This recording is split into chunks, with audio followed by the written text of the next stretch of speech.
Okay, good morning. So kasama ko si Ma'am. Ma'am, ano nga po pala Ma'am? Marife Fernandez po. Si Ma'am Marife, ano? So ang problema ni Ma'am, yung mag-park dito sa kanyang parking. Na. So pero marunong na siya mag-drive. Nakapag-ikot na din na. So galing na rin driving school na to. Opo, sorry po. So ang kalimutan lang itong parking. So isa sa magiging challenge natin Ma'am, kung mapapansin mo dito sa ano Ma'am. Ito sa ano Ma'am. Medyo madulas tong ano mo to. Medyo madulas na siya. Kaya bago natin ipasok yung sasakyan mo dito, isasatak mo natin.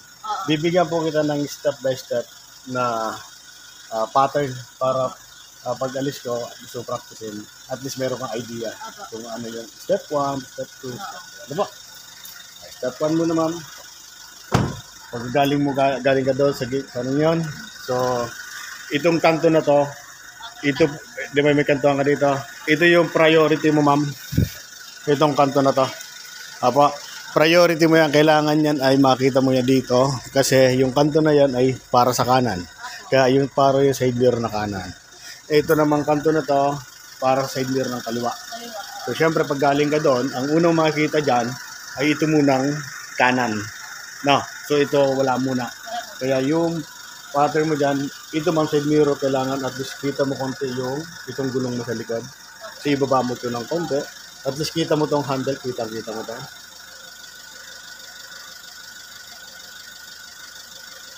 Nakita ko yung gulong mo. Okay.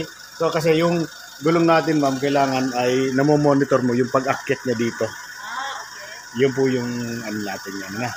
Sige, so unang pattern na, ay sobrang baba niya. Sobrang baba nito. Itaas mo konti ito. Yan, okay na yan. At least kita mo lang kahit 50% lang nung gulong mo. Ito. Okay. So unang ano ma'am, itong kanto mo na to, lagpasan natin. Apo, lagpasan mo ito. Okay. Hindi lang. Nakita mo na itong kanto mo, itong poste. Pag nakita ko pa, dapat nandito lang sa pito. Yes po ma'am, yung sa poste mo lang. Sige, sige pa. Ayan, kita mo na. Kailan makita. Ayun, pag nagpakita na sa yan, sagad mo ng manibela mo, pupunta doon sa kanan. Opo, kasi yung punta ng sakyan, papupunta doon sa kanan. Opo. Ang focus natin dyan, ma'am, ay itong pader na to. Ano po? Yung pinakakanto. Opo. Tapos, ang gulong mo, yung dadaanan ng gulong mo, yung pinakakanto, ito, iapakan ko yung anong yun. Kailangan doon siya dadaan yung gulong mo. Ano po? So, dito. Ito ma'am, kita mo ta? Kita mo siya? Yan, ito na napakan ko na ta. So, atrasan mo yun ma'am. Yes, apo. Sige, atrasan mo siya ha. Opo ma'am, naka-full sa kanan ka po talaga. Then, re-reverse ka po. Yan, hanggang sa mag-slant siya papunta doon yung gulong mo. Yan. Ayan, sige pa. Sige pa. Ayan, nag-slant na mo siya ma'am. Okay na, no? Ayan. So, mapapansin mo dito, pasiksik ka ng pasiksik dito sa priority mong kanto na to. Kasi pag yung pasiksik yan at dire-diretso at ang manibela mo naka-pull pa rin dito, sasabit ang katawan ng sakyan mo doon. Okay? So, kaya pag nandyan ang gulong mo, titingnan mo kung masikip na talaga siya. Pero sa ngayon, may space pa siya. Kung papansin mo dito side mirror mo, may space pa. Ano? So, atras ka pa ng konti hanggang sa sumampa lang yung gulong mo doon sa loob ng ano. Sige. Okay. Sige lang. Sige lang. Yan. Hop. Then, pag nakasampa na siya dyan, ma'am, sisilip ka naman doon sa kabila. Kung masikip na siya, no? Kung sa palagay mo parang babangga na. Ito ba may reverse camera yung ano mo? So, pwede mong buksan ito. Ale. Ito? Oo, mayroon ba siyang reverse camera dyan? Ito lang. Nandyan. Okay. So, isa sa makakatulong din yan. Ano po? Okay. So, doon po ka sa kabila, kung mapapansin mo, ma'am, safe na safe ka kasi may space, may space pa siya. So, ito naman yung titinan mo kung talagang sasabit ka na doon sa kanto na yon. Kung mapapansin mo naman ngayon, parang may space pa rin. So, diretso ka pang konti lang. Ano? So, kukunin natin yung space pa na natitira dito. Konti, ito. Na, kailangan nating ipasok lang konti yung itong puweta ng sakyan, ano? Pero nagmo-monitor ka rin doon, baka sumiksip na rin, ano po? Okay, sige po. Pero nandiyan pa rin po yung gulong, ano po? Tapos pa ng konti lang. Yan. Sige pa. So sa palagay mo, ito sa tingin mo ngayon ay malapit na doon sa bakal? Parang sa nakita ko, parang malapit siya. Malapit na. Okay, so yung instinct mo ay medyo malapit na, yun ang ano mo, so paniwalaan mo yun. No, so gawin mo, dahil sa nakita mo ay masikip ka na dito, sagad mo na lang ma'am dito, sa kaliwa. Ano po? Oo, a-adjust natin. Ano? Kasi sumikip ka dito. Then paabantin mo po siya ma'am. Ano po? Paabantin mo konti lang. Ano? Iaangat lang natin to ng konti. Oh, konti pa, stop. Yan naman, din naman siya. Oh. Wag mong paninipisin yung masyado. Okay. Okay, kailangan may space pa rin siya. Okay? So, naangat mo na siya. Kumbaga ito, kanina yung problema mo ay sumiksi ka dito. Ngayon, umabanti ka, di ba? Nagkaroon ka ng space na konti. So, balik mo na ulit siya doon. Yan. Yan. Okay, then atras ka na mo po. Ayun naman, ano? Lagay mo sa reverse, ma'am. Yan. Kung mapapansin mo, ito na mo siya. Papasok na to dito. Sige, papasok yun, ma'am. Okay. Doon sa kabila, wala kang problema kasi alam mo bakit? Yung gulong mo kasi sa likod, yung gulong mo sa kanan sa likod, nakapantay na doon sa pader. Pag ang gulong po natin nakapantay na sa pader na yon, hindi na siya sasabit kahit nakasagad ng bala. Okay, so atas ka po, ma'am. Sige, i-ano mo lang to dito. I-push mo to kasi ito pasok na to. Sige, pero unti-unti lang ano, wag mo i-direct yung ano mo. Na, konti lang. Parang pump lang ng konting gas, ano. Naka-reverse na siya, no? Okay. Ayan. Konti lang. Sige. Okay. Ayan. Naka-drive yan. Ilagay mo sa reverse. Yan po yung reverse. Sige po. Yan. Ito may space na. Sige. Diretso ka pa. Ayan. Mapapas mo ito mo. Bumubo ka siya, no? Okay. So, silip ka rin sa kanan mo. So, safe na safe. Ano? Wala kang problema sa kanan. Ito lang talaga. Ano? O, sige. Atras ka pa, ma'am. Kasi kailangan ipasok mo pa ng konti. Sige pa. Kasi yung papapansin mo ito, may space. Ano? So, hindi siya pasabi talaga. May space ka nakikita dyan. No? So, safe pa rin. Ano? So, atras ka pa ng konti pa. Konti pa. Okay, then stop. Ano? So, babalansihin naman natin ngayon. Makikita mo niya, mas malapad dyan sa kabila kumpara dito. Nasigit to. O gawin mo, sagad maligala mo dito. Yan. Yan. Pag abante mo, ma'am, ihintay mo lang tumuwid yung sakyan mo. Kumantay. No? O, sige, abante ka dito. Up. Sige pa. Stop. Ito side mirror. Safe na safe. Dito rin. Safe na safe. So, pwede mo nang igit na manibela mo. 1 and 2. Ano? So, tinan mo yung dalawang side mirror mo. Wala siyang sasabitan. May space. Doon sa kabila din, meron na sasabitan doon? Wala. O safe. Atras ka ngayon. Doon tayo mag-a-adjust sa ano. Pag nakaakyat na po yan, saka tayo mag-a-adjust ngayon. Kung sa atras maano. Sige. Okay. Atras ko, ma'am. Yan. Sige pa. Kunti pa. Okay. Stop. Bibigyan naman kita dito ng palatandaan, ma'am. Sige. Kung hanggang saan lang yung balikat mo. Hanggang balikat. O kaya side mirror mo para hindi ka bumangga doon. Unless kung palalagyan natin ng stopper yan. Yun. No. So ito, ma'am. Pupunta mo na ako dito sa likod. Kung may space ka pa dito. So halos dikit na dito. Ano? Konting-konti lang, ma'am. Konti lang po. Ano po? Konti lang, ha? Konti pa. Oop! Ayan, ito na pinakasagad niyan. Ayan na, oh. Po, dapat may space. Okay, lagay mo na po, ma'am, sa park. Opo, ma'am. Okay, then, baba ka po muna dito.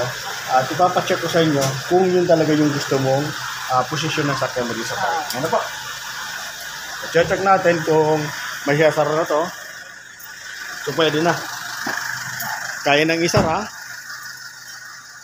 Ayan, ma'am. Kasi ito, sakto lang talaga tumusarado to. Ayan, eksakto lang, ma'am. Ano? Pwede. Okay, sa likod mo, tingnan mo. Doon sa likod. Tingnan mo siya.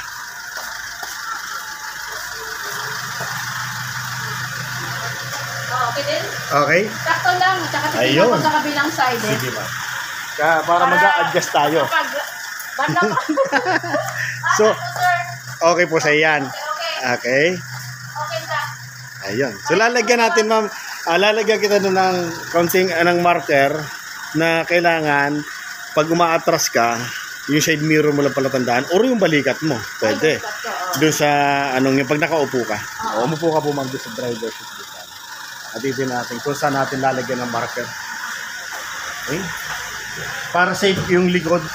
Pero ang pinaka-safe talaga niya kung makakabili ng stopper. Oh, stopper na sir. Meron naman sa Lazada. Sa Lazada? Oh, mura lang sa Lazada. Sige, makabibili ako ng Naka-promote pa sa Lazada yung mga stopper. Mura lang. Nasa around 400 pesos, 300. Mahal na yun. So, pero sa ngayon, dahil sa wala pa, ito muna basahan natin to. Lalagyan kita ng marker dyan. sa balikat ko, no? Opo, ma'am.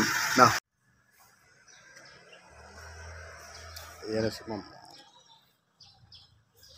Practice namin. Pupunta siya doon. Tapos, ipapark niya dito. So, reverse parking. Siyempre, mas madali kasing lumabas at ipasok. Pag reverse parking, advantage. Pag nalabas, mas mabilis. Pag napasok, mabilis kasi may side mirror kang dalawa eh. So, gagawin muna ni ma'am, step number 1, ay yung ito, lalagpasan niya lang to. Okay. So, pwede ko rin ituro sa kanya, mamaya, ay yung tatapat ang balikat dito. Okay. Yan. So, lagpasan muna to. Yung muna, yung munang isang pattern ang pinatapat natin. Mamaya kasi, yung isang pattern, tatapatan mo lang to ng balikat mo, dahil sasagad ka ng tagad doon. Yun ang isang pattern. Ngayon, dalawa kasi dapat matutunan mo. Para pag yung mga parts na sobrang sigit, halimbawa may sakyan dyan, so nahan. Paano mo yan? Kasi tapatan mo. Gagawin mo, ma'am, pupunta ka muna doon. Kailangan, makita mo lang to sa side mirror mo. Abanti ka, ma'am. Sige pa. Kailangan makita mo to, ma'am, ha? Sige pa po.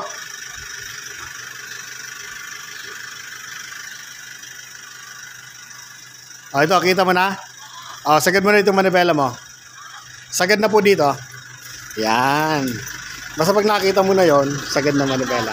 Then, focus ka doon naman sa gulong mo. Kailangan doon yung doon mo pararampahin yung gulong mo. Doon sa yun. Yan, sa pattern natin yan, mama. Yan. Diyan sa guhit na yan, hindi ka dapat lalagpas dyan. Okay? So, maluwag pa dito. Silip ka naman sa kanan. May space pa rin. Sige, kunin mo yun. Ano po? Gatas ka ng konti. Okay. Up. Masikip na dyan. Pag sa palagay yung masikip na, pwede ka mag-adjust. Pero, mayroon pa. Hindi sigurado si ma'am. Okay. So, medyo natatakot siya. Parang hindi mo kita, pero may space pa naman siya. Meron pa. Okay, so, atras ka pang konti. Ano po? Atras pa. Sige. Kasi dyan, safe ka na dyan eh. Safe na yan. Ito na lang. Sige. Yan. Sa palagay mo, malapit na. Dito na ka dito. Sige, dito mo dito. Yan. Iangat mo to. Yan. Abanti ka. Yap, okay na yan. Hindi pwedeng sumobra yun, ma'am. Bakit? Pag sumobra ka doon, sisikip yan doon sa kabila. Opo. Hindi pwede kasi, ma'am, na lumagpas ang gulong mo doon sa kanto na yon. Hindi pwedeng lumagpas. Kasi pag lumagpas na po siya, panibagong pattern naman po yun. Ngayon, sa ganyan manibela mo dyan sa kanan, ma'am. Kasi na-adjust na natin dito. Yan. Then, atras ka po. Tingnan natin kung pasok na. Tingin ka rin sa kanan, kumasigip. Kailangan tingnan mo rin kasi medyo sumobra ka ng abante eh. So kaya sisigip ka doon sigurado. Pero atras ka na po, ma'am. Okay na. Tingnan mo yung nasa likod. Pasok na. Okay? Basta pumasok ng gulong mo doon sa kanto na yon, wala ka na problema. Okay? So itutuwid na lang po natin, na. Hindi ka. Sige. Hop. Mapapansin mo dito, wait lang. Tingnan mo siya. Dito, mapapansin mo, maluwag doon sa masikip. Pag ganyan, wag mo nang idiretso. Gawin mo, mabanti ka ng konti, wag mong baguhin mo ng manibela mo. Abanti mo lang konti, kasi nasobrahan lang. Banti ka ng konti lang, ma'am. Ayan, tingnan mo siya. Doon ka sumilip. Tingnan mo, paluwagin mo siya. Sige pa. Wag mong baguhin manibela mo. Pabanti mo lang siya konti. Ayan, naluwag na ulit. Ayan, wait lang, ma'am. Okay, sumobra si ma'am din sa Ayan, konti pa, ma'am. Yan, okay na. O, gitna mo ng manibela mo. Yan, kailangan kasi para safe yan. Ito, walang sasabitan. Yung sa kanan, walang sasabitan. Saka ka umatras, saka mo itutuwid ang manibela mo. Ngayon, pwede na po ituwid ang manibela ay nakapid, nakatras na po tayo. Mga bro.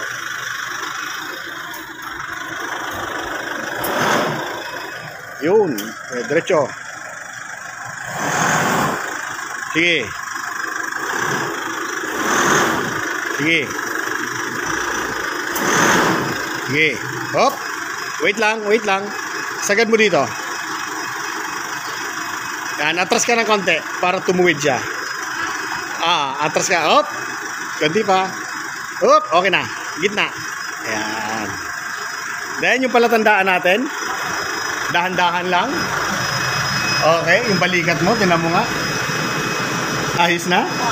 Okay, stop na. Ayun. O, check mo ulit. Ayan. O, maganda yung space niya dito. Oh. Sakto lang dito rin. Kaya niya lang lumabas. Ayan. Okay. So, dito yung pasahero niya rin. Kaya rin lumabas. So, sadyang eksakto lang talaga yung sasakyan. Di ba? No? Okay siya, ma'am? Okay pa rin. Okay, parehas. Pasok. Yan. Oo.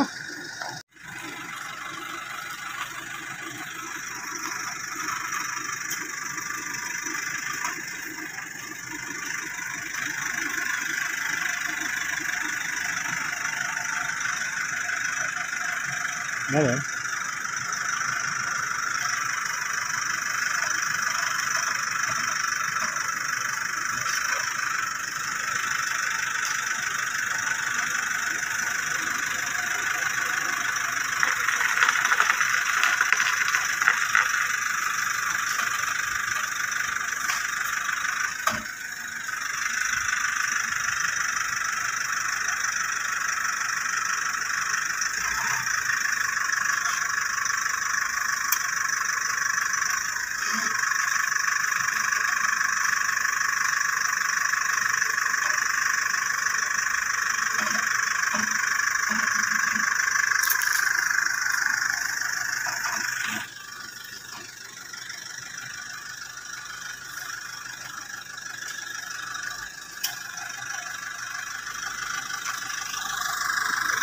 Tingnan natin kung okay na dito.